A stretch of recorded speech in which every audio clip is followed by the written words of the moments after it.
us to understand this Holy Spirit thing, to understand how God works with us every day. And when you think about your fears, you were talking about your fears earlier. The fears a lot of times are about things we don't know about, right? Uncertainties, future, for instance. We're the unknown, right? We're kind of afraid. There's a lot of things we know about that we're afraid of, but a lot of our fears we don't even know how to talk about are from the future. Maybe it's just from our own sinfulness, I just can't stop this. I can't quit being selfish. I can't quit being mean to people, Why can't I do that? Why can't I just stop, right? Paul said, the things I want to do, I don't do, and the things that I don't want to do, I keep on doing. How can this be? And Jesus is saying, I got you. The Holy Spirit is going to be with you. He's going to help you work through that. So, God gives us, through His grace, the courage to just start following. If some stranger came up to you and said, hey, psst, come follow me. You're like, no way, right?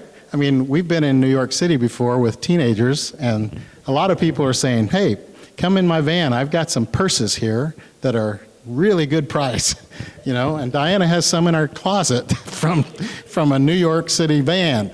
But Jesus calling us is a whole different thing, because I trust Him more. Even if I don't believe in Him, I think I would trust Him more if He's saying, please come follow me. So in this next 5 minutes or so, I want us to just spend some time. I want to play this song to you. It's called Hymn of Surrender. And I just want you to kind of get centered in yourself. Maybe you want to take one of these sheets and turn it over and write out a prayer to God, or just close your eyes and just kind of think about where God is with you. Have you heard Him say, follow me? Or have you heard Him say, I forgive you? Maybe you don't believe He loves you, and you can maybe hear Him whisper that. You are my beloved child, as we just spend this next few minutes together. So Cameron, you can get that going, and we'll have some time alone.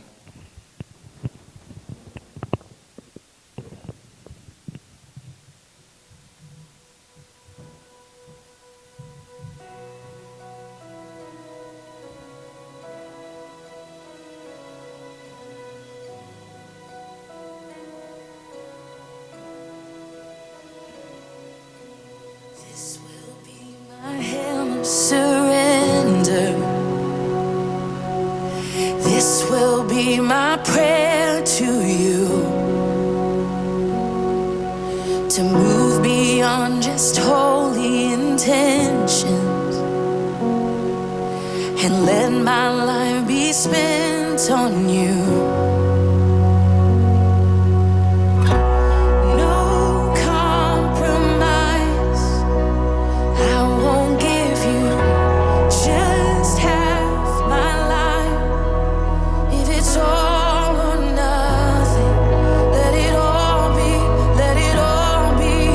Jesus.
for Jesus.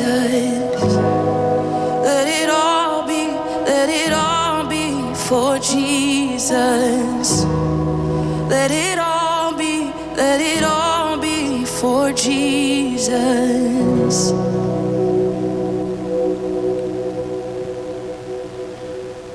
Lord Jesus, as we draw near to you, would you draw near to us?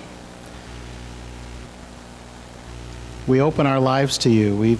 We open ourselves to be surprised by you, just like the disciples were surprised. Your resurrection and your ascension means something to us. It's not just a story. And we know that sometimes our fears, our disappointments, past sin, keep us from seeing what you're doing and saying to us even today. We ask for a clear line to hear from you. We ask for a new hope, especially where there's pain or grief or disappointment, disillusionment. We pray for that new hope. Would you clear up our spiritual eyes so we can see what you're doing? And may we be like the disciples and hear you say, "Peace, my peace be upon you. Just like I was sent, I am sending you." There are things that I want to go with you and do to help people. And Lord, as our theme, just pray that we can be third day people. That even though we may be in a dark Saturday where we don't see any hope at all, help us to know in the back of our mind that there's a Sunday that can come, that you can be there to help us out of the grave. We yield to you. We say yes. When you say follow me, we say sure, yes, I am in. I'm following you. Help us to listen as you ask us to walk with you. Use us as you would. We offer ourselves to you today. And everybody said, amen. Accept this blessing. May your heart be glad and rejoice. May your body rest in safety under God's protection on this Sabbath. May we celebrate that God didn't leave our souls among the dead, and may God show us the way of new life, granting us the joy of his presence, his very Holy Spirit in everyday things as we live as third day people. I pray that you go in the grace and peace of Christ this week. God bless you. Amen. Amen.